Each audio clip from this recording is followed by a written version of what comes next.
بسم اللہ الرحمن الرحیم نحمدہ و نصلی علی رسولہ الکریم اما بعد فاعوذ باللہ من الشیطان الرجیم بسم اللہ الرحمن الرحیم۔ آج کا جو ویڈیو ہے، سب سے پہلے تو اس کو پورا دیکھیے گا ویڈیو کو، تاکہ آپ کو بات جو ہے وہ شروع سے اینڈ تک سمجھ میں آ جائے۔ اگر آپ اس کو پوری نہیں دیکھیں گے تو بات آپ کو سمجھ میں نہیں آئے گی۔ اور شیئر ضرور کیجیے گا لوگوں کے ساتھ، تاکہ کسی کی اگر کوئی غلط فہمی اس کے بارے میں ہے تو وہ دور ہو جائے۔ کوشش ہوگی کہ آپ کو آسان الفاظ میں اور آسان طریقے سے بات جو ہے سمجھا سکوں۔ پہلی بات کہ آپ لوگوں نے واقعہ کربلا جو ہے وہ بہت دفعہ سنا ہوگا، مختلف علماء سے، کتابوں میں بھی پڑھا ہوگا، تو آپ لوگوں کو پتہ بھی ہوگا حضرت امام حسین جو ہے وہ مدینہ سے چلے اپنے قافلے کے ساتھ، اپنی فیملی کے ساتھ، اور کوفہ گئے، کوفہ سے کربلا ہے، کربلا میں پھر شہید ہو گئے۔ اور لیکن میں اس کا تھوڑا سا ایک الگ پہلو جو ہے، اس کا ایک الگ پس منظر جو ہے واقعہ کربلا کا، وہ میں آپ لوگوں کے سامنے بیان کرنا چاہتا ہوں، تاکہ آپ لوگوں کو اصل ریزن جو ہے نا وہ سمجھ میں آئے کہ اس کے پیچھے تھے کون لوگ۔ اصل مقصد یہ سمجھانے کا، کیونکہ واقعہ کربلا جو ہے اس کی تاریخ تو ویسے ہی بہت سالوں بعد جو لکھی گئی ہے، اور لکھنے والا جو ہے وہ بھی کوئی مسلمان نہیں تھا، تو اس لیے اس میں تو کوئی حقیقت ہی نہیں ہے۔ علماء تو کہتے ہیں کہ صرف اتنا تو کنفرم ہے کہ واقعہ کربلا ہوا، اس میں اہل بیت، صحابہ اور ان کے چاہنے والے وہاں پہ شہید ہوئے۔ شہید کرنے والے کون تھے یہاں تک تو پتہ ہے، بیچ میں کیا کیا بتایا جاتا ہے اس کے بارے میں کوئی شور نہیں ہے۔ کچھ لوگوں نے اپنی طرف سے بھی چیزیں اس میں من گھڑت چیزیں بنا لی ہیں، کچھ لوگوں نے اپنی طرف سے اس کے اندر باتوں کو ایڈ کر دیا، تو اس لیے وہ کنفرم نہیں ہے۔ لیکن اس کا پس منظر کیا ہے، بلانے والے کون لوگ تھے، کیسے بلایا، چاہتے کیا تھے، کیوں بلایا، اس ٹائم کیا سین چل رہا تھا، اصل چیز وہ ہے سمجھنے والی، ٹھیک ہے۔ کوفہ کے جو لوگ ہیں یہ بڑے بے وفا لوگ ہیں۔ کوفہ کے جو لوگ ہیں، یہ کہانی یہ سمجھ لیں کہ یہ جو سلسلہ شروع ہوتا ہے یہ یہاں سے شروع ہوتا ہے کہ آپ صلی اللہ علیہ وسلم کا جب دور تھا، جب یہ یہاں پہ کچھ بھی ایسا نہیں تھا، صرف سیدھی سیدھی جنگیں ہوتی تھیں، ٹھیک ہے نا۔ اس طرح کی سازشی ٹولے یا گروپس نکل کے نہیں آتے تھے، قبیلے ہوتے تھے لیکن ان سے ڈائریکٹ جنگ ہوتی تھی اور شکست ہوتی تھی، اور بس۔ آپ صلی اللہ علیہ وسلم کے دور میں اس طرح کی یہ چیزیں ہوتی تھیں۔ پھر اس کے بعد حضرت ابوبکر کا جب خلافت شروع ہوئی تو اس کے اندر ختم نبوت کا معاملات بہت زیادہ ہوئے، ٹھیک ہے نا۔ تو حضرت ابوبکر نے ان کے خلاف جنگ کی اور یہ سارے معاملات وہاں پہ ختم کیے۔ حضرت عمر کے دور میں ان لوگوں نے، یہودیوں نے، یہ سازشیں شروع کرنا شروع کر دی، ٹھیک ہے۔ لیکن حضرت عمر کیونکہ جلالی تھے، روبدار تھے، ان کا ایک مرتبہ تھا اور کفار ان کو بہت اچھے طریقے سے جانتے تھے کیونکہ پہلے وہ انہی میں رہتے تھے، تو ہمت نہیں ہوئی اتنا کچھ کرنے کی ان کے دور میں، اور وہ بڑے سخت ہیں اس معاملے کے اندر، تو اس میں بھی یہ لوگ جو ہے نا دبے دبے رہتے تھے، کھل کے سامنے نہیں آتے۔ حضرت عثمان کا جب دور آیا نا تو حضرت عثمان کی طبیعت جو تھی بڑی نرم طبیعت تھی، تو اس کے دور میں، ان کے دور میں جو ہے انہوں نے یہودیوں نے جو ہے نا سر اٹھانا شروع کر دیا اور ایک پروپیگنڈا شروع کر دیا کہ جی خلافت یا آپ صلی اللہ علیہ وسلم کے بعد جو مرتبہ رکھتے ہیں وہ حضرت علی کا تھا، ٹھیک ہے نا۔ باقی لوگ جو ہیں وہ جان بوجھ کے اس کے اوپر آگے زبردستی آگے کہ ان کے وہاں پہ لوگ تھے تو انہوں نے ان کو ووٹنگ کر دی اور وہ سارا معاملات ہو گئے۔ یہ پروپیگنڈا وہاں پہ شروع ہو گیا۔ حضرت عثمان جو تھے وہ کوئی نرم طبیعت کے تھے، ان میں اتنی یہ چیز نہیں تھی کہ وہ جنگیں اور یہ وہ سارا، اور وہ مدینہ میں تھے تو مدینہ میں وہ خون بہانا نہیں چاہتے تھے، تو انہوں نے کہا کہ میں ان سے جنگ نہیں کروں گا، ٹھیک ہے، اور اگر وہ میرے خلاف کوئی جنگ کرتے بھی ہیں، لڑتے بھی ہیں، مجھے مارنے کی کوشش بھی کریں گے تو میں یہاں پہ مدینہ میں آپ صلی اللہ علیہ وسلم کے شہر میں خون نہیں بہاؤں گا۔ تو ان دا اینڈ یہی ہوا کہ انہوں نے پھر حضرت عثمان کو جو ہے وہ شہید کر دیا۔ اب حضرت علی، ان کے نیچے کام کرنے والے ویسے لوگ نہیں تھے جو حضرت ابوبکر کے ٹائم پہ تھے کہ حضرت عمر، حضرت عثمان، حضرت علی اور باقی صحابہ تھے، کیونکہ حضرت ابوبکر بھی چلے گئے تھے، حضرت عمر بھی چلے گئے، حضرت عثمان بھی چلے گئے۔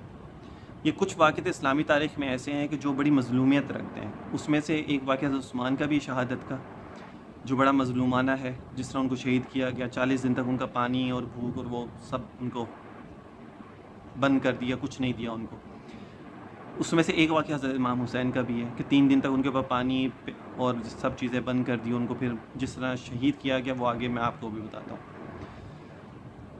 تو حضرت علی کیونکہ اکیلے رہ گئے تھے، صحابہ تو تھے باقی، حضرت عبداللہ بن عمر بھی تھے، حضرت زبیر بھی تھے، حضرت ابن عباس بھی تھے، لیکن جو خلفائے راشدین کی بات تھی نا وہ ان لوگوں کی بات نہیں تھی، مطلب کہ جس طرح ان کا ایک مرتبہ تھا، روب تھا، وہ چیز ان میں تھوڑی نہیں تھی، جیسے کہ یعنی ان کا وہ ڈر، وہ خوف دوسرے لوگوں میں وہ چیز نہیں تھی جس طرح یہ بڑے صحابہ کا تھا، ٹھیک ہے نا، کیونکہ ان کی بات الگ تھی۔ تو حضرت علی جو تھے وہ مدینہ سے جو ہے کچھ پھر بیچ میں اختلافات بھی ہو گئے تھے، حضرت امیر معاویہ رضی اللہ تعالیٰ عنہ کے ساتھ بھی اختلاف ہو گیا تھا، اور حضرت عائشہ رضی اللہ تعالیٰ عنہ کے ساتھ بھی اختلاف ہو گیا تھا، پھر جنگیں بھی ہو گئی، جنگ صفین، جنگ جمل بھی ہو گئی تھی. تو اس کے پیچھے بھی جو پس منظر تھا، جو کہانی تھی، وہ یہ یہودی تھے جنہوں نے یہ سارے سازشی ٹولہ تھا جس نے یہ ساری سازش کی اور مسلمانوں کو آپس میں لڑوایا، اور جس میں نقصان جو مسلمانوں کا ہوا. حالانکہ اس میں صرف اتنی سی بات تھی کہ حضرت معاویہ اور حضرت عائشہ کا یہی تھا کہ آپ پہلے حضرت عثمان کے قاتلین کا بدلہ لے لیں اور ہم آپ کے ہاتھ میں بیعت کر لیں گے. بیعت کرنے میں انہوں نے منع نہیں کیا تھا. حضرت علی کا یہ تھا کہ پہلے بیعت کر لو، پھر اس کے بعد ہم لوگ یہ سارے معاملات کو دیکھ لیں گے. تو بس اسی اس کے اندر جو ہے نا ایک غلط فہمی کے اندر یہ ساری جنگیں ہوئی تھیں. حالانکہ اگر بعد میں دیکھا جائے تو سب ساتھ، حضرت عائشہ بھی حضرت علی کے ساتھ واپس آئیں اور بعد میں انہیں کے اس میں رہیں اور وہ کام بھی ہوتا رہا.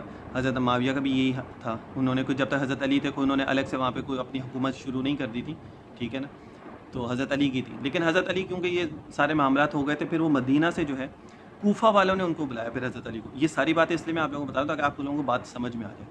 حضرت علی کو کوفہ والوں نے بلایا، اس طرح خط لکھے کہ جی آپ ادھر آ جائیں، ہم آپ کے ہاتھ پہ بیعت کرنا چاہتے ہیں، یہ ہے وہ سارا نا.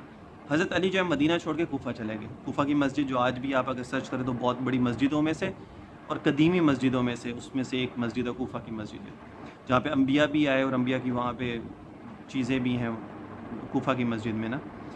تو انہوں نے حضرت علی کو بلایا وہاں پہ. حضرت علی کو وہاں پہ بلا کے اور اسی طرح شروع میں ان کے ساتھ ساتھ رہے، محب بنے رہے، شیعان علی بنے رہے. لیکن بعد میں حضرت علی کو شہید کرنے والے یہی لوگ تھے جنہوں نے ان کو بلایا. عبد الرحمن ابن ملجم جس نے شہید کیا، نام مسلمانوں والا تھا لیکن اندر سے جو تھا وہ یہودی تھا، جس نے حضرت علی کو شہید کیا. ٹھیک ہے. اب اس کے بعد جب حضرت علی کا یہ معاملہ ختم ہو گیا تو انہوں نے خلافت جو ہے وہ حضرت امام حسن کے ہاتھ میں آ گئی. ٹھیک ہے. حضرت امام حسن کی 6 مہینے خلافت رہی تھی. اب حضرت امام حسن کو بھی یہ کوفہ والوں نے بلایا ادھر. ٹھیک ہے.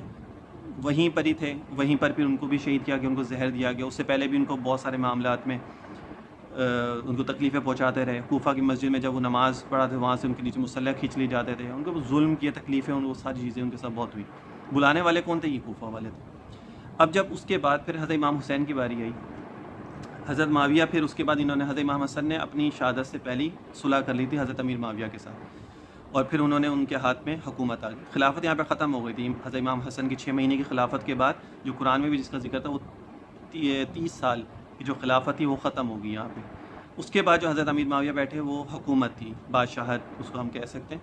وہ خلافت نہیں تھی. حکومت کہہ لو، بادشاہت کہہ لو، لیکن وہ خلافت نہیں تھی. خلافت کی بس یہی تھے حضرت ابو بکر، حضرت عمر، حضرت عثمان، حضرت علی اور حضرت امام حسن. یہ 6 مہینے ان کے جو تھے. اچھا، اب یہ سب سارے معاملات ہو گئے. حضرت امیر معاویہ بیٹھ گئے. 19 سال تک غالباً انہوں نے حکومت کی. جب ان کا آخری وقت آیا تو انہوں نے یزید کو جو ہے اپنے بعد مقرر کر دیا. اب اس وقت تک، اب دیکھو ادھر میں تعویلیں نہیں نکالوں گا، نہ مجھے یہ پتہ ہے کہ کون صحیح تھا کون غلط تھا، میں یہ بھی نہیں کہوں گا، نہ مجھے پتہ ہے. اس کی ریزن یہ ہے کہ دیکھو بہت سال پہلے کی بات ہے. مجھے ہم لوگوں کو کچھ دنوں پہلے کا نہیں پتہ کہ کیا معاملات ہوتے کیا نہیں ہوتے. یہ تو اتنے سال پہلے کا ہے. تو جس نے جو کیا، جنہوں نے جن کو بٹھایا تو انہیں کچھ سوچ سمجھ کے بٹھایا ہوگا. ٹھیک ہے نا. کوئی ایسا نہیں تھا کہ وہ کچھ عقل مند نہیں تھے یا بیوقوف تھے. تو بس استغفار، صحابی رسول تھے، کاتب وحی تھے، تو انہوں نے کچھ نہ کچھ دیکھا ہوگا، کچھ نہ کچھ معاملات ہوں گے جس کی وجہ سے انہوں نے یزید کو بٹھایا. خیر، انہوں نے یزید کو بٹھا دیا حکومت کے اوپر. یزید نے حکومت شروع کر دی. اس نے بھی ظلم اور یہ وہ جو عیاشی اور جو اس طرح کی چیزیں ہوتی ہیں وہ ساری ہوتی رہیں. دوبارہ کوفہ والوں نے، یہاں سے اب اصل شروع ہوتا ہے، دوبارہ کوفہ والوں نے جب یہ دیکھا نا کہ حضرت امام حسین جو ہیں، انہوں نے صحابہ نے جو بڑے بڑے صحابہ تھے، حضرت عبداللہ ابن عمر، حضرت زبیر اور حضرت ابن عباس، حضرت امام حسین اور عبد الرحمن بن ابی بکر، یہ 5 صحابہ ایسے تھے جو بڑے صحابہ میں سے بھی تھے اور جنہوں نے بیعت نہیں کی تھی حضرت امام حسین کی، یزید کی بیعت نہیں کی تھی انہوں نے. بعد میں پھر 2 صحابہ نے بیعت کی تھی، حضرت ابن عبر نے اور حضرت ابن عباس نے بیعت کر لی تھی. اس کی ریزن یہ تھی کہ وہ نہیں چاہتے تھے کہ اگر ہم بیعت نہیں کریں گے تو ظاہر سی بات ہے وہ آئے گا، جنگ کرے گا، یہاں پہ خون بہائے گا مدینہ کے اندر. تو اس وجہ سے انہوں نے بیعت اس کی اس ریزن کی وجہ سے کی تھی کہ ہم خون نہیں بہانا چاہتے. باقی جو معاملات وہ کر رہا ہے اس کو کرنے تو ہمیں اس سے کوئی وہ نہیں ہے، وہ اچھا کر رہا ہے غلط کر رہا ہے، لیکن اس کی وجہ یہ تھی کہ وہ نہیں چاہتے تھے کہ یہاں پہ خون بہے. جس طرح حضرت عثمان نے اپنی جان دے دی لیکن انہوں نے وہاں پہ خون نہیں بہایا. حالانکہ حضرت عثمان جب تھے وہاں پہ حضرت علی بھی تھے، حضرت امام حسن، حضرت امام حسین بھی تھے، وہاں پہ پہرا بھی دے رہے، سب کچھ تھا. حضرت عثمان کو انہوں نے کہا بھی تھا، کیونکہ حج کے موقع چل رہا تھا، تو حضرت عثمان کو انہوں نے کہا بھی تھا کہ ہم 1 منٹ میں ان سب کا صفایا کر دیں گے اگر آپ حکم کریں. تو انہوں نے کہا نہیں، میں یہاں پہ خون نہیں بہانا چاہتا. تو انہوں نے وہ یہاں پر یہ چیز کو روک دیا اور انہوں نے اپنی جان دے دی، لیکن وہاں پہ انہوں نے خون نہیں بہایا. اسی طرح ان صحابہ کا بھی یہی تھا عمل. انہوں نے بھی یہ چاہا تھا کہ یہاں پہ قتل و غارت، ظلم، لوگوں کا خون بہانا، یہ چیزیں نہ ہوں۔ باقی 3 صاحب حضرت عبد الرحمن ابن ابی بکر غالباً، یہ جو صحابی تھے نا، ان کا پہلے انتقال ہو گیا تھا اس سارے معاملے سے، تو یہ 4 صحابہ رہ گئے تھے۔ اس میں سے 2 جو تھے نا، حضرت امام حسین اور عبداللہ ابن زبیر، انہوں نے جو ہے نا نہیں کی تھی، بیعت نہیں کی تھی یزید کی۔ اب انہوں نے کیا کیا کہ یہ لوگ جو ہے نا، یہ وہاں سے مکہ چلے گئے، ٹھیک ہے، یزید کا وفد آیا تھا، مدینہ آیا تھا، اور یہ سارے معاملات ہو رہے تھے، تو یہ امام حسین جو ہے اور یہ حضرت زبیر جو ہیں، یہ وہاں چلے گئے تھے مدینہ، مکہ۔ اب اس کے بعد جو ہے کوفہ والوں نے پھر خط لکھنا شروع کیے۔ اچھا، اب بلانے والے کون ہیں؟ اب یہاں سے اصل بات شروع تھی۔ اب بلانے والے کون ہیں؟ کوفہ والے، ٹھیک ہے۔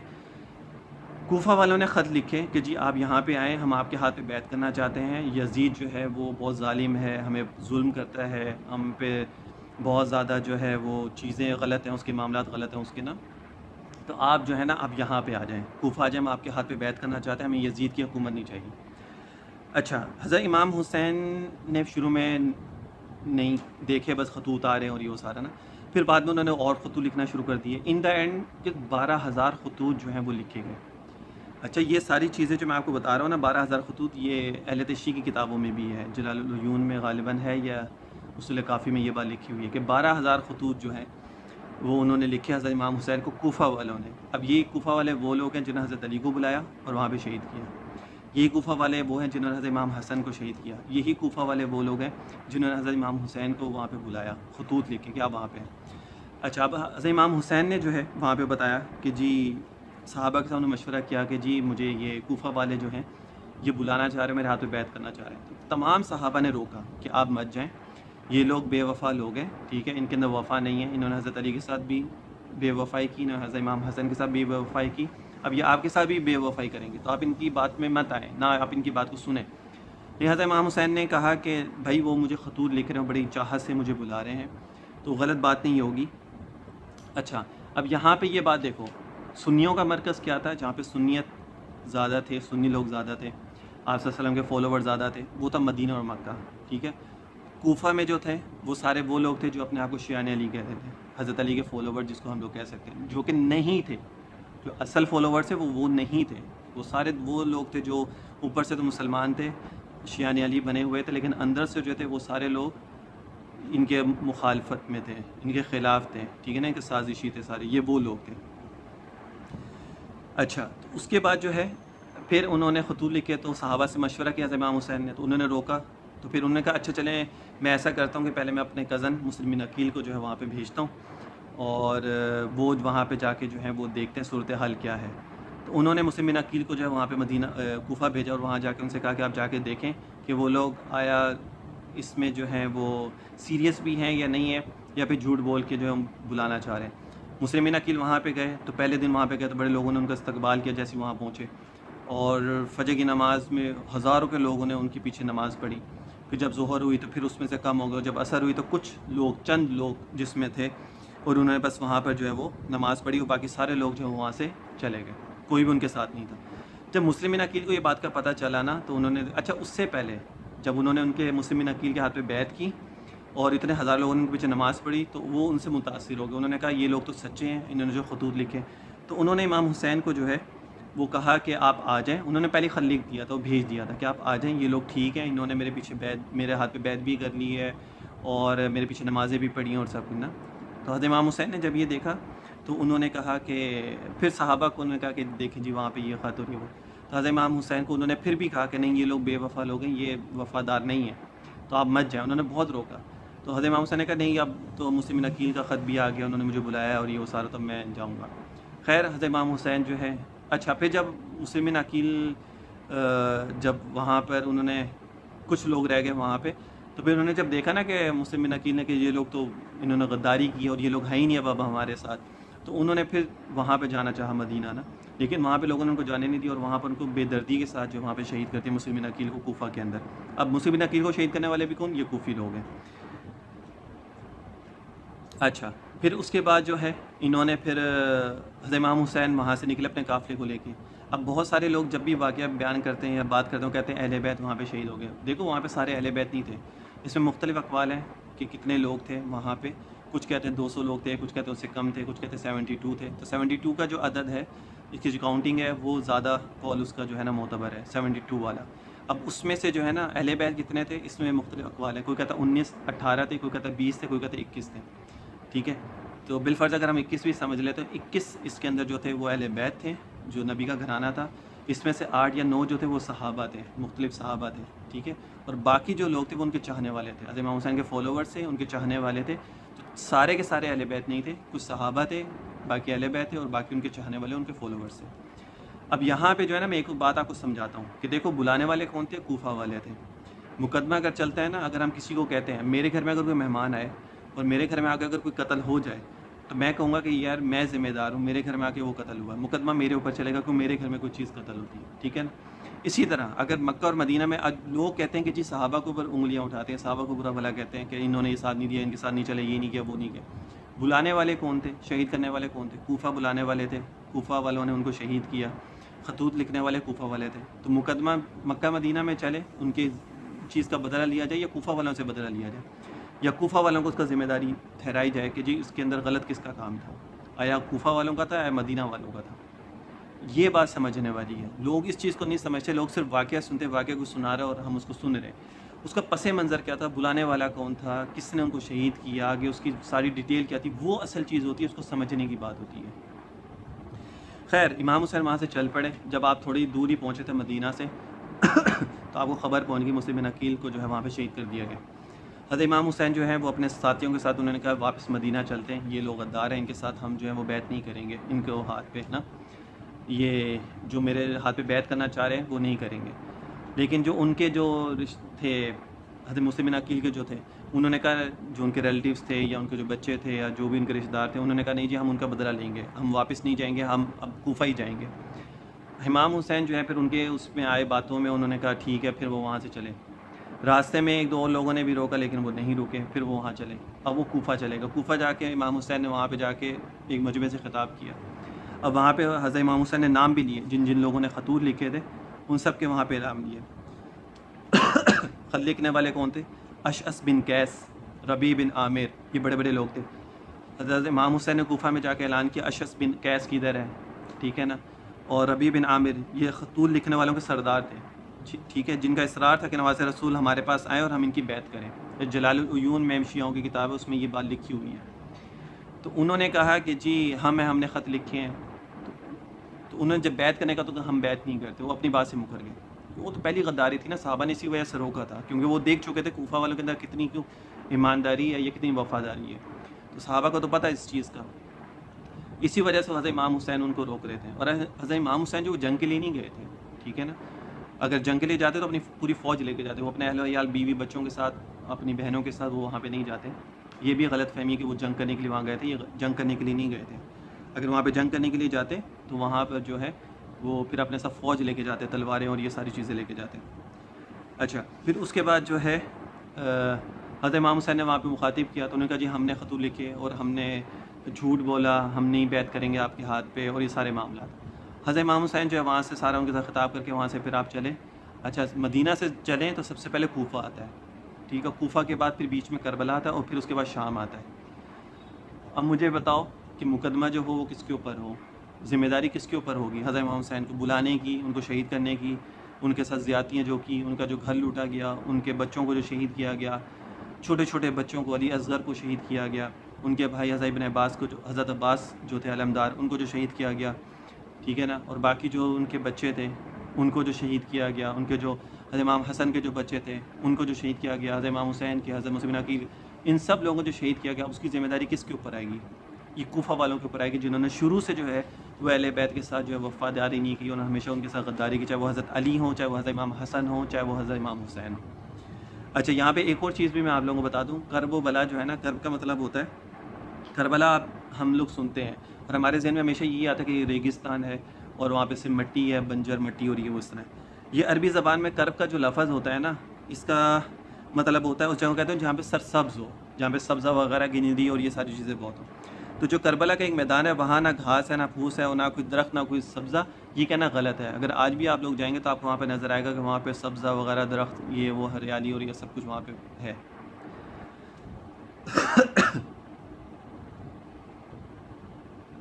اچھا، تو پھر اس کے بعد جو حضرت امام حسین کربلا سے نکلے، کوفہ سے نکلے اور آپ کربلا پہ پہنچے، اور جب کربلا پہ وہاں پہ پہنچے تو پھر یہی گروہ جو تھا جو نے حضرت امام حسین کو بلایا تھا، انہوں نے کہا اگر یہ یزید کے پاس چلے گئے تو وہاں پر پھر ان کے آپس میں معاملات طے ہو جائیں گے، جو بھی معاملات ہوں گے، چاہے وہ بیعت کریں نہ کریں، آپس میں ان کے مذاکرات ہوں گے، تو جو بھی بات مانے گا تو وہ ان کے آپس میں صحیح ہو جائے گا۔ تو جو ہم نے ایک پورا پلان بنایا ہوا تھا اہل بیت کے ساتھ ظلم کرنے کا، ان کو شہید کرنے کا، تو ہمارا پلان یہاں پر ختم ہو جائے گا، تو پھر ہمارے پاس موقع نہیں ہوگا پھر۔ انہوں نے کیا کیا، یہی لوگ جو انہوں نے کربلا میں جا کے جو ہے حضرت امام حسین کے قافلے کو روک لیا اور وہاں پہ ان کو اب آگے نہیں جانے دیا۔ اب وہاں پہ جو فوجیں وغیرہ ساری وہاں پہ آگے، ابن زیاد بھی، شمر اور جو بھی لوگ تھے جنہوں نے حضرت امام حسین کے ساتھ زیادتیاں کیں، سارے لوگ وہاں پہ آ گئے۔ وہاں پہ کچھ اچھے لوگ بھی تھے جنہوں نے دیکھا تھا امام حسین کو اور ان کے اہل بیت ہیں، تو ان کا جو پہلے جو سپہ سالار تھا جو فوج کا تھا، اس نے تو منع کر دیا کہ جی میں یہ سارے کام نہیں کروں گا۔ پھر اس کو ہٹا کے ابن زیاد کو وہاں پر جو ہے وہ بنا دیا سپہ سالار، اور پھر اس کے بعد جو ہے وہاں پر انہوں نے پھر حضرت امام حسین کو جب وہ آگے نہیں جانے دیا، اب وہاں پر انہوں نے 3 دن، جب 7 محرم ہوئی تھا، حضرت عباس علمدار جو پانی لینے کے لیے بھی وہاں پہ گئے اور وہاں پہ ان کا پانی بند کر دیا گیا، نہر فرات قریب ہی نہر فرات تھی وہاں سے، تو وہاں سے پانی لے کے وہاں پہ پانی ان کو نہیں دیا گیا۔ 10 محرم تھی ظہر کے بعد جو ہے وہاں پہ یہ جنگ ہوئی، اور وہاں پہ حضرت امام حسین، ان کے جتنے فالوورز تھے، جتنے ان کے چاہنے والے تھے، جتنے اہل بیت کے لوگ تھے، سب کو وہاں پر جو ہے وہ شہید کر دیا گیا، بے دردی کے ساتھ ظلم کرتے ہوئے ان کے اوپر۔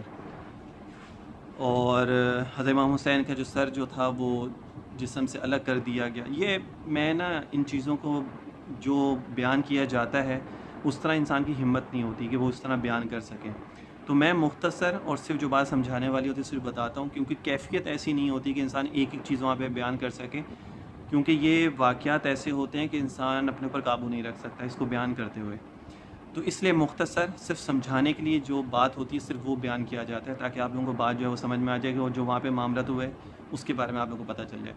حضرت امام حسین اور پورے خاندان کو وہاں پہ جو وہ شہید کر دیا گیا۔ حضرت امام حسین کا سر جو تھا وہ جسم سے الگ کر دیا گیا، اور تیر کے نشان، تلواروں کے نشان آپ کے جسم کے اوپر تھے۔ کچھ لوگ وہاں پہ حضرت زینب، حضرت ام کلثوم، حضرت سکینہ، حضرت فاطمہ، حضرت زین العابدین جو ان کے بیٹے تھے، بیمار تھے تو وہ خیمے میں ہی تھے، خیمے سے باہر نہیں آئے تھے، اور یہ 4 بیویاں وہاں پہ، صرف یہ لوگ وہاں پہ رہ گئے تھے، باقی سب کو جو ہے وہاں پہ ان لوگوں نے شہید کر دیا تھا۔ شہید تو کیا اس کے بعد ان کے ساتھ جو بے حرمتی کی گئی وہ بیان سے بالاتر ہے۔ لوگ بیان کر لیتے ہیں، کس طرح کر لیتے ہیں سمجھ نہیں آتے، لیکن ہم لوگ اس چیز کو، مجھ سے بیان نہیں ہوتا کہ حضرت امام حسین کے جسم کے اوپر جو وہ کپڑے تھے وہ تک ہٹا لیے تھے، پھر جو مٹی وہاں پہ تھی وہ ان کے جسم کے اوپر آئی، اس نے ان کے پورے جسم کو کور کر لیا، اور ان کا جو چہرہ تھا اس کے اوپر جو ہونٹ تھے اس کے اوپر جو وہ چھڑی ماری گئی وہاں پر، تو اینٹ اور گھوڑوں کے ساتھ جو ہے ان کے جسم کو روندا گیا۔ تو یہ سارے معاملات ایسے ہیں کہ جو انسان بیان نہیں کر سکتا، تو اس لیے میں مختصر یہی کہہ رہا ہوں کہ وہاں پہ حضرت امام حسین کو شہید کیا گیا، اور بس اس سے زیادہ جو ہے نا وہ بیان کرنا مشکل ہوتا ہے کہ ہم جو ہے وہ اس کو اتنے آسانی سے یہ الفاظوں کو بیان کر سکیں، تو ہمارے بس میں یہ بات نہیں ہوتی۔ اچھا، جب حضرت امام حسین کوفہ میں تھے تو پھر کربلا میں جب پہنچے تھے تو وہاں پہ جب یہ ساری بات ہوئی اور وہاں پہ ان کا راستہ روک لیا گیا، تو وہاں پہ حضرت امام حسین نے 3 شرطیں بھی رکھی تھیں کہ ایسا کرو کہ اگر ٹھیک ہے تم لوگ جو میرے ہاتھ پہ بیعت نہیں کرتے اور سارے تم لوگوں نے معاملات میں سے غداریاں کی ہیں، ایسا اگر مجھے واپس، پھر انہوں نے 3 شرطیں رکھی۔ اور لوگ اب یہ جو حدیث ہے اس کو بھی لوگ ضعیف کہتے ہیں کہ جی نہیں ایسا نہیں ہوا تھا، حالانکہ یہ کتابوں میں لکھا ہوا ہے۔ انہوں نے فرمایا کہ یا تو مجھے ایسا کرو کہ مجھے واپس جو ہے وہ مدینہ جانے دو، یا پھر دوسری شرط یا مجھے یزید کے پاس جانے دو، یا مجھے کوئی تیسرے ملک جانے دو تاکہ میں وہاں چلا جاؤں۔ یہ 3 شرطیں تھیں، لیکن ان کا تو مقصد ہی یہ تھا کہ حضرت امام حسین کو بلانا، وہاں پہ ان کو شہید کرنا، ان کے خاندان کو شہید کرنا، تو وہ تو کسی معاملے میں ان کی بات کو تسلیم کر ہی نہیں سکتے تھے کہ ہم ان کی بات کو مانیں یا ان کے ساتھ یہ معاملات کریں نا۔ تو انہوں نے ان 3 شرطوں کو جو ہے وہ بھی وہاں پہ ختم کر دیا، ان کا نہیں جی ہم نہیں، اس کے بعد ہم یہ آپ کی کوئی بھی بات جو وہ نہیں مانیں گے۔ اچھا، پہلے کیا ہو رہا تھا کہ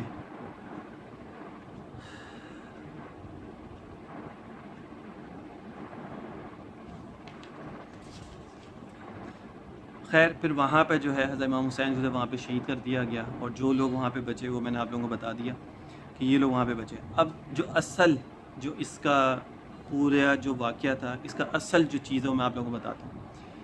اب ہم کہتے ہیں نا کہ جی کوفہ والوں نے کو بلایا، کوفہ والوں نے کو شہید کیا، تو لوگ کہتے ہیں نہیں جی، آج کل وہ شیعہ جو ہیں وہ کہتے ہیں نہیں جی ہم لوگ وہ نہیں تھے، ہمارے جو باو اجداد تھے وہ تھے، ان سے غلطی ہو گئی تھی، اور یہ جب بھی ماتم بھی کرتے ہیں، خون بھی اپنا بہاتے ہیں کہ جی ہم سے غلطی، ہم نے ان کا خون بہایا تھا، ہم اپنا خون بہاتے ہیں۔ تو اب میں یہاں پر جو ہے نا 3 خطبے میں آپ لوگوں کے سامنے پیش کرتا ہوں جو وہاں پہ خطبے دیے گئے۔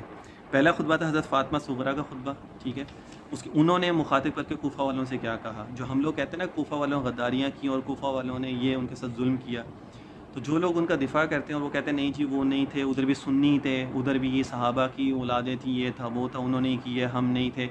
تو اب میں آپ لوگوں کو ان کے جو خطبے ہیں نا وہ میں آپ لوگوں کو بتاتا ہوں، اور یہ خطبے بھی جو ہے نا یہ سنیوں کی کتابوں سے نہیں دیے گئے، یہ شیعوں کی کتابوں میں ہیں۔ حضرت زین العابدین کا خطبہ ہے، حضرت ام کلثوم کا خطبہ ہے، حضرت فاطمہ صغریٰ کا خطبہ ہے رضی اللہ تعالیٰ عنہ، تو ان کی یہ خطبے ہیں۔ تو یہ میں آپ لوگوں کو بتاتا ہوں کہ انہوں نے اپنے اپنے خطبوں میں جو ہے انہوں نے کیا کہا۔ حضرت فاطمہ صغریٰ کا خطبہ ہے، وہ کیا فرماتی ہیں، یہ میرے پاس کتاب ہے، بڑی دکھ کی بات ہے کہ کتاب کا نام جو ہے وہ بحر الانوار ہے، ٹھیک ہے، یہ بھی شیعوں کی کتاب ہے، یہ میں آپ کو بتا رہا ہوں۔ اچھا، حضرت فاطمہ کیا فرماتی ہیں، اس قدر جتنے سنگریزی صحرا میں اور زمین میں جتنے جنت کے عرش سے تا فرش چیزیں میں اس کی حمد کرتی ہوں، یعنی اللہ تعالیٰ کی حمد و ثنا بیان کرنے کے بعد اسی پر ایمان و توکل رکھتی ہوں، اس بات کی گواہی دیتی ہوں کہ اس اللہ کے سوا کوئی معبود نہیں، اس کا کوئی شریک نہیں، محمد صلی اللہ علیہ وسلم اس کے بندے اور رسول ہیں۔ یہ میں کوٹ کتاب سے کر رہا ہوں اور لفظ ٹو لفظ جو انہوں نے کہا میں وہ بتا رہا ہوں آپ لوگوں کو، ٹھیک ہے، کیونکہ یہ چیزیں اپنی طرف سے بیان نہیں کی جا سکتی ہیں، تو اس لیے میں یہاں سے ورڈ ٹو ورڈ بتا رہا ہوں۔ اس کے بندے، اس کا کوئی شریک نہیں ہے، محمد صلی اللہ علیہ وسلم اس کے بندے اور رسول ہیں۔ گواہی دیتی ہوں کہ آپ صلی اللہ علیہ وسلم کی اولاد دریا فرات کے کنارے پر بے جرم و خطا ذبح کر دی گئی۔ پالنے والے میں تجھ سے پناہ مانگتی ہوں اس امر سے کہ میں تجھ پر جھوٹ باندھوں، جو عہد تو نے آپ صلی اللہ علیہ وسلم سے حضرت علی کے بارے میں لیا ہے ان کے خلاف کہوں، وہ علی جن کا حق چھین لیا گیا، یعنی ان کو بھی کوفے میں جو ہے ان کو شہید کیا گیا، جو ان کو مدیان اسلام کے سامنے خدا کے گھر میں شہید کر دیا گیا، کوفہ کی مسجد میں جو ان کو حضرت علی کو شہید کیا گیا تھا، جس طرح کل ان کے اولاد کو قتل کیا گیا، خدا ان جھوٹے مسلمانوں کو غارت کرے جنہوں نے نہ تو ان کی حیات میں ان لوگوں پر ظلم دور کیا، نہ ان کی شہادت کے بعد، اور آخر میں جا کر خطبے میں کہنے لگی، یہ اب ان کا دوسرا خطبہ ہے، اے اہل کوفہ، اب کوفہ والوں کو انہوں نے مخاطب کر کے یہ بات کہی، یہ کس کے الفاظ ہیں، حضرت فاطمہ صغریٰ کے، کیا کہا، اے اہل کوفہ، غدار متکبر تم کو معلوم ہو، غدار بھی متکبر بھی، کہ ہم وہ اہل بیت ہیں جن کو تمہارے ذریعے آزمایا گیا ہے، اللہ نے ہماری آزمائش کو بہتر قرار دیا، اس نے اپنے علم و فہم ہمیں عطا فرمایا، لیکن تم نے ہمیں جھٹلایا، ہمارے شرف کا انکار کیا، ہمارے ساتھ جنگ کو حلال سمجھا، ہمارے اموال کو مال غنیمت بنایا جانا، جیسے ہم اولاد رسول نہ تھے بلکہ ترکہ اوقاف تھے یا کفار کی اولاد تھے، جیسا کہ تم نے کل ہمارے جد امجد حضرت علی کو شہید کیا۔ اب دیکھو ساری باتیں وہی ہیں جو میں نے ابھی آپ لوگوں کو بتائی ہیں، تمہاری تلواروں سے ہم اہل بیت کا خون ٹپک رہا ہے، تم نے اپنے پچھلے کینوں کو نکال کر اپنے دلوں کو ٹھنڈا کیا اور اللہ کے خلاف اپنی جرت کا مظاہرہ کیا، تم نے ہمارے ساتھ نہیں بلکہ اللہ کے ساتھ مکر کیا، اللہ تمہارے اس مکر کا جواب دینے والا ہے۔ اب انہوں نے اہل کوفہ کو یہ مخاطب کر کے بات کی۔ اچھا، اب دوسرا خطبہ حضرت ام کلثوم رضی اللہ تعالیٰ کا خطبہ ہے، یہ وہ بیویاں جو یہ وہیں پر ہی تھیں کربلا میں، جو زندہ رہ گئی تھیں، یہ 4 بیویاں، اور حضرت امام زین العابدین جو تھے یہ وہاں پر رہ گئے تھے، باقی سب کو انہوں نے شہید کر دیا تھا، اور ان کو جس طرح یہ لوگ لے کے گئے ہیں زنجیریں پاؤں میں، ہاتھوں میں، اونٹوں پہ رسیاں باندھ کے، ان کو جس طرح کوئی قیدی ہوتا ہے اس طرح ان لوگوں کو وہاں پہ لے کے جایا گیا تھا۔ میں کہہ رہا ہوں نا کہ یہ چیزیں انسان بیان نہیں کر سکتا، اس کے اندر اتنا حوصلہ ہی نہیں ہوتا کہ یہ ساری چیزیں بیان کی جائیں اور لوگوں کو بتایا جائے، تو اس لیے میں تو مختصراً جو الفاظ ہوتے ہیں جو ان کی شان ہوتے ہیں اسی الفاظوں میں بس میں بیان کرتے ہیں، اس سے زیادہ میں بیان نہیں کرتا۔ لوگ تو پتہ نہیں کیا کیا بولتے ہیں کہ ان کے چادریں ہٹائے گی، ان کو یہ کیا کیا، کیسے ممکن ہو سکتا ہے کہ ایسے الفاظ جو ہیں ہم کیسے کسی کے اہل بیت کے بارے میں استعمال کر سکتے ہیں؟ کبھی اگر ان کے ساتھ یہ چیزیں ہوئی بھی ہیں تو ہم کیسے ان کو چوکوں چوراہوں پہ بیٹھ کے یہ ان کے بارے میں باتیں کر سکتے ہیں؟ کوئی اپنی ماں بہن بیٹی کے بارے میں یہ باتیں کر سکتا ہے کہ جی میری بہن کے ساتھ یہ ہوا، چوک میں تھی وہ، اس کو لوگوں نے پکڑ لیا، اس کے یہ کیا، وہ کوئی بیان کر سکتا ہے؟ لوگ اپنا منہ چھپاتے ہیں بیان کرنے سے، لیکن اہل بیت کا جو گھرانہ ہے، اتنا پاک گھرانہ ہے، اتنا عظیم گھرانہ ہے، اس کے بارے میں لوگ اتنی آسانی سے یہ الفاظ بیان کر دیتے ہیں کہ ان لوگوں کو شرم بھی نہیں آتی کہ ہم کن کے بارے میں باتیں کریں۔ حضرت ام کلثوم کیا فرماتی، میری بات نہ مانو، فاطمہ صغریٰ کا فیصلہ مانو۔ چلو آگے چلتے ہیں، یہ خاندان نبوت کی ایک عورت کا بیان ہے، ٹھیک ہے نا؟ آگے چلیں، حضرت ام کلثوم نے خطبہ شروع کیا اور فرمایا، اے اہل کوفہ، برا حال ہو تمہارا۔ انہوں نے بھی اہل کوفہ والوں کو مخاطب کر کے بات کی، تمہارا اس لیے کہ تم نے حسین کو چھوڑا اور اس کو قتل کیا، مال اسباب ان کا لوٹ لیا، ان کو اپنے ورثہ گردانہ، ان کے اہل بیت کو قید کیا، ہلاکت ہو تم اور رحمت خدا سے دوری ہو تمہارے لیے۔ اب ان کو بددعائیں بھی ساتھ ساتھ ہیں، اور ان لوگوں کا حشر بہت برا ہوا تھا۔ یہ لوگ جب بعد میں جتنے بڑے بڑے تھے نا، حر ابن زیاد اور یہ لوگ، اب مجھے اتنا بھی یاد نہیں ہے، میں نے پڑھا ہوا ہے کہ یہ لوگ بعد میں پھر مکہ یا مدینہ پہ وہاں پر یہ لوگ اندھے اور اس طرح ہو کے وہاں پہ بیٹھے ہوتے تھے۔ وائے ہو تم پر، جانتے ہو کس بلا میں گرفتار ہوئے، کیسے خون تم نے بہائے، کس کی لڑکیوں کو تم نے بے پردہ کیا، اور کیسے اموال کو تم نے لوٹ لیا۔ ایسے شخص کو تم نے مارا جو پیغمبر کے بعد تمام عالم سے بہتر تھا، تمہارے دلوں سے رحم اٹھ گیا۔ اس کے بعد کئی شعر اس مضمون کے جو انہوں نے بیان کیے، اور آگے کہا افسوس ہو تم پر، تم نے میرے بھائی کو بے گناہ قتل کر دیا۔ یہ کس نے کہا؟ حضرت ام کلثوم کا خطبہ ہے، فاطمہ الزہرا کی بیٹی کا خطبہ ہے۔ یہ حضرت فاطمہ کی بیٹی تھی، حضرت فاطمہ نے اپنی 3 بیٹیوں کے نام جو ہے نا اپنی بہنوں کے ناموں پہ رکھے تھے۔ آگے جو ہے حضرت زین العابدین کا خطبہ ہے، ٹھیک ہے، جو ان کے ایک بیٹے جو بچ گئے تھے، جو بیمار تھے اور یہ خیمے سے باہر نہیں آئے تھے تو اس لیے بچ گئے تھے۔ زین العابدین رضی اللہ تعالیٰ نے کہا کہ اے کوفہ کے لوگوں، تمہارے سے بڑا ذلیل دنیا میں کوئی نہیں، تم قیامت کے دن میرے نانوں کو کیا جواب دو گے؟ قیامت کے دن جہنم کے سوا کچھ نہیں ملے گا۔ تم نے ہمیں نہیں بلایا تھا، تم نے خط نہیں لکھا تھا، کیا تم نے یہ نہیں کہا تھا کہ پھل پک گئے ہیں؟ ٹھیک ہے نا، تم نے نہیں بلایا، پھر تمہارے مردوں نے ہمیں قتل کر دیے۔ اور بڑی بڑی ایسی باتیں، میٹھی میٹھی باتیں اہل کوفہ والوں نے خطوط میں لکھ کے حضرت امام حسین کو بلایا۔ جب کوفہ کی عورتیں خاندان نبوت کے لیے ہوئیں، قافلے کو دیکھ کر رونے لگیں، تو حضرت ام کلثوم نے خطبہ بھی فرمایا کہ وائے ہو تم پر کہ تم ہم کو روتی ہو۔ اب وہاں جب یہ لوگ ان کو لے کے جایا گیا تو ان کی عورتیں رونا شروع ہو گئی، انہوں نے ماتم شروع کر دیا۔ یہ جب بیبیاں جب ان کو شام لے کے جایا گیا، یزید کے دربار میں لے کے جایا گیا، تو وہاں پہ سب سے پہلے جو ماتم کرنے والی وہ یزید کی بیوی تھی۔ اب یہ لوگ جو ماتم کرتے ہیں نا، اب ان کے اوپر ان سے پوچھ لو کہ کس کی سنت ہے؟ بیویوں نے وہاں پہ ماتم کیا، جس طرح یہ لوگ آج ماتم کرتے ہیں، بیویوں نے وہاں پہ ماتم کیا۔ حضرت امام زین العابدین، خیر وہ تو بیمار تھے، انہوں نے بھی وہاں پہ ماتم نہیں کیا۔ تو سنت کس کی ہے؟ سب سے پہلے یہ جو ماتم شروع کیا یزید کی بیوی نے کیا، جب اس کو یہ ساری چیزوں کا پتہ چلا۔ تمہارے مردوں نے ہمیں قتل کیا، تمہارے مردوں نے ہمیں ذبح کیا، اب تم ہمیں روتی ہو، تمہارے لیے جہنم کی سزا ہے اور تم جہنم میں جاؤ گی، اور یہ فضیلہ قیامت کی صبح ہو کر رہے گا۔ اب یہ بددعائیں جو ہے نا اہل بیت کی، جو خاندان نبوت کی جو عورتیں تھیں، حضرت فاطمہ الزہرا رضی اللہ عنہا کی جو بیٹیاں تھیں، انہوں نے یہ بددعائیں بھی دیں، ان کے لیے ہلاکت کے لیے دعا بھی کی، اور اہل کوفہ والوں کو مخاطب کر کے یہ ساری باتیں کی ہیں۔ تو یہ خطبے تھے وہاں پر جو انہوں نے بیوی نے دیے، اور کس کو مخاطب کیا؟ اہل کوفہ والوں کو مخاطب کر کے وہاں پہ انہوں نے کہا۔ تو یہ پس منظر تھا کہ بلانے والے کون تھے، شہید کرنے والے کون تھے، ان کے ساتھ زیادتی کرنے والے کون تھے، ان کے مال کو لوٹنے والے کون تھے، ان کے ساتھ ظلم کرنے والے کون تھے، ان کا پانی بند کرنے والے کون تھے۔ یہ سب وہ لوگ تھے جنہوں نے یہ سارے معاملات ان کے ساتھ کیے۔ آج بھی اگر اہل کوفہ والے، اور ان کے اندر وفاداری نہیں ہے کوفہ والوں کے اندر، یہ وہی نسلیں ہیں جنہوں نے حضرت امام حسین کے ساتھ زیادتیاں کی ہیں، وہی سلسلہ جو ہے وہ آج تک چلا آ رہا ہے، اور یہ وہ